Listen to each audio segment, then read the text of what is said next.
Hey everyone, welcome to today's lesson, our first official lesson. We are going to be doing quick review number 1. So in this quick review, what you're going to be reviewing is how to solve linear equations, and our language objective is going to be to explain how to solve linear equations. So let's take a quick look at our do now problem. In today's do now, it says solve each equation below and write your answer using set notation. So I'm going to start off by asking you guys to pause this video and answer the do now question number 1 and number 2 on your own. And then when you finish, you play it back. So pause the video right now.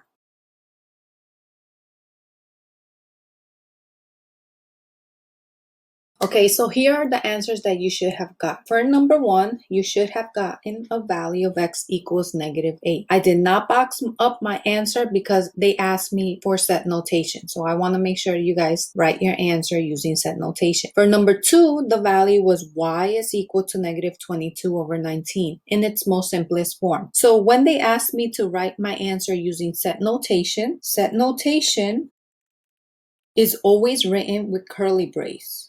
So you'll put the curly brace and only the number that you got for x. So in this case, -8. For number 2, my set notation, in curly brace, -22/19. So now that that is my answer, I'm just going to box them up.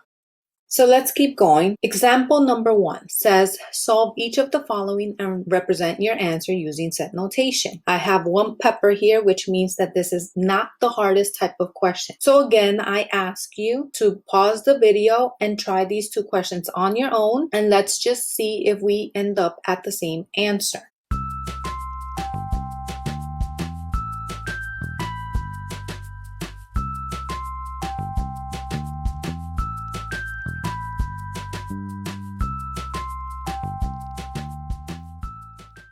Okay, so for number 1 in this example, you should have gotten a value of b is equal to -40/3. So I wrote my answer using set notation. If I'm walking through the process, we would have distributed first, got rid of all of those. Even though I have fractions, I could use my calculator, simplify, combine like terms, move things over. So it's the same thing as if we were solving just a basic equation. For number 2, we start off that way. I see that there's distribution going on, so I'm going to get rid of all of that. And then I start combining like terms. And at this point, I stopped. Why did I stop? The reason I stopped was because this first piece looks exactly like that back piece, which is telling me something. It's telling me that these 2 things are identical. I mean, clearly we could see that. If they are identical, that means that how many solutions would I have? I would have infinite solutions.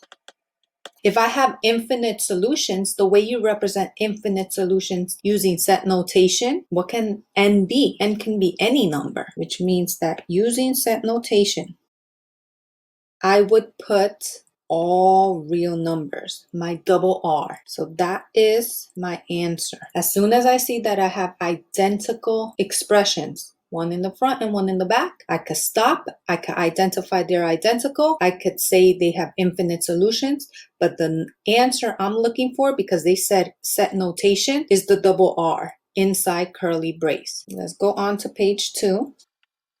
All right, so in page 2, we start off with some sort of function notation. So it's the same type of problem that we had, only that this time we have our funky f of x. So I'm going to start off solving this like I would anything else. I would be combining like terms.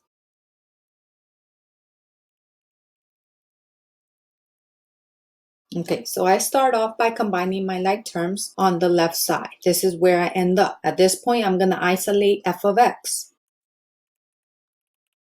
So I get 13/3 f of x is equal to 7. How did I get 7? I subtracted 14 from both sides. So I sometimes do not show all my work because at this level, you should all know the process of solving an equation. So now I'm going to cross multiply. You end up at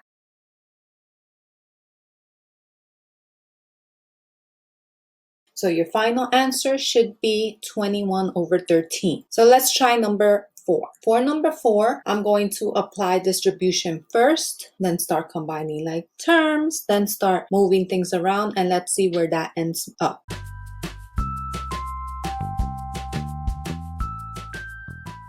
Okay, so I did distribution. I combined my 2 minus 45 to give me a negative 43 plus 3p of x is equal to 3p of x. So I am going to move those p of x together. And this is where I end up. I end up at negative 43 is equal to 0. The p of x canceled out on both sides. Is this statement true? Is negative 43 equal to 0? Is that even possible? No. So we have a false statement. If I have a false statement, that tells me that my problem or my solution is known as inconsistent. If it's inconsistent, that means that we cannot solve this problem. If I cannot solve this problem because I tried, what is the solution? The solution is no solution. It's the empty set. So how do you represent the empty set? Exactly like I wrote it there. This is known as the empty set. Nothing is in there if I'm talking about set notation. So let's go on to our next piece. Okay, so let's look at our next thinking question. We have, how do we solve equations using the calculator? So we're going to solve an equation using our TI calculators, our graphing calculators. One of the easiest ways to solve an equation on the calculator is by graphing. Note, this is not the only way to solve an equation on the calculator. So if you have learned a different method and you know how to apply it, you use it. Steps. What you're going to do using my graphing method is you're going to input the expressions into y equals. Then you're going to go to zoom 0. This is going to help the graph fit on your calculator. We might need to adjust that just slightly sometimes. The third step is you're going to press second calc, because we're going to want to calculate the answer, and you're going to press intersect, which is number 5, enter, enter, enter 3 times. The answer obviously is the value of x, so the x equals is what you're going to be looking for. If you have a decimal, because sometimes you will have decimal values, you do not want that answer to be on your paper because I will not give full credit. I want you to give me the fraction form. So to do that, you're going to go back to the main screen. How do you do that? You press second mode, and then there you're going to press second answer enter to get your answer back. So you're going to end up getting x equals, again, same decimal value, but to change now that decimal to a fraction, you're going to do math enter enter. And we all know how to do that. So let's look at the next example applying this calculator method.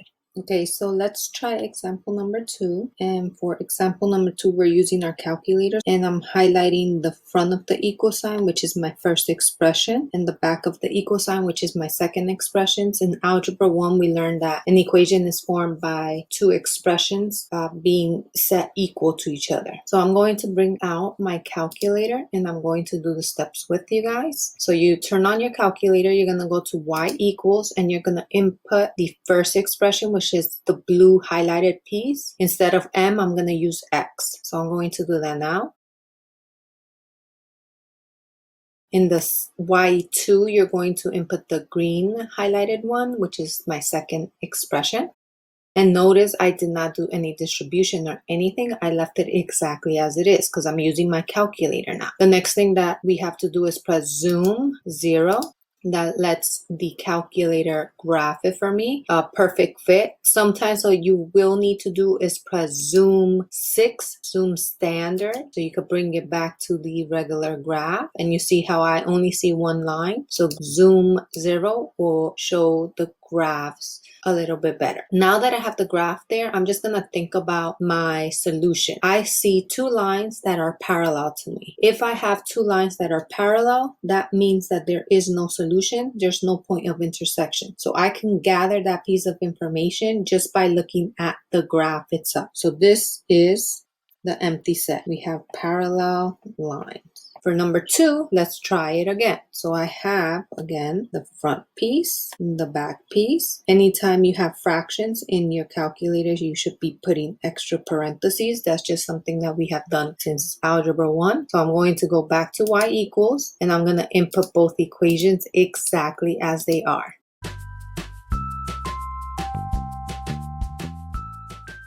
All right, so I've input both equations. Again, notice my parentheses around my fractions. And now I'm going to press zoom 0.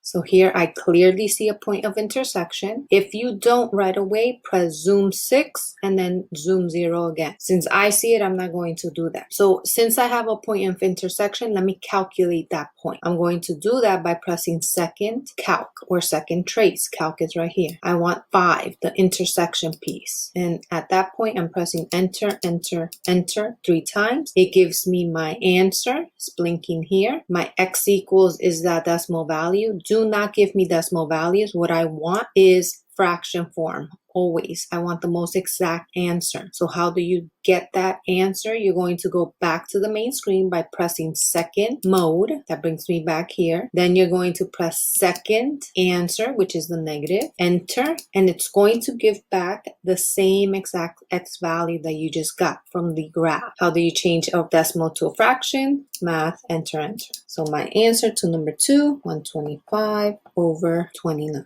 Okay, let's try number 3. So for number 3, we have our front piece and we have our back piece. I have fractions, so I'm going to put extra parentheses around them. And I'm going to input this into y equals, so I'm going to do that and you guys try it too.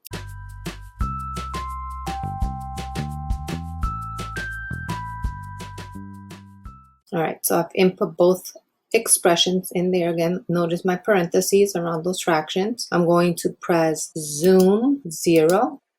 Okay, so in this case, I saw a line, blue line, and then the red line go right above it. So without doing any calculations, I should be thinking that these are the same lines.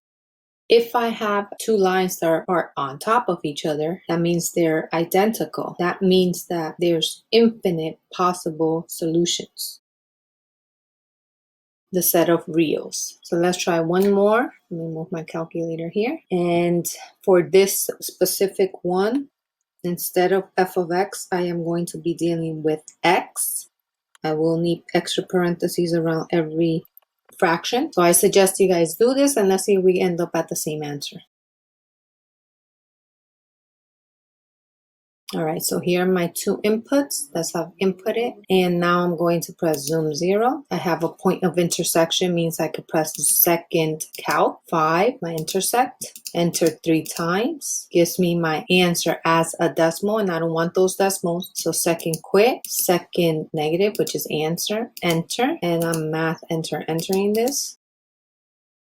So I get a value of negative 71 over 40. Now for these, if you write x equals or f of x equals as your answer, m equals, I will take it because I didn't specify I wanted it in set notation. But since we have been doing set notation in example 1, I decided to stay with set notation. So keep learning, keep growing, and I'll see you in our next video.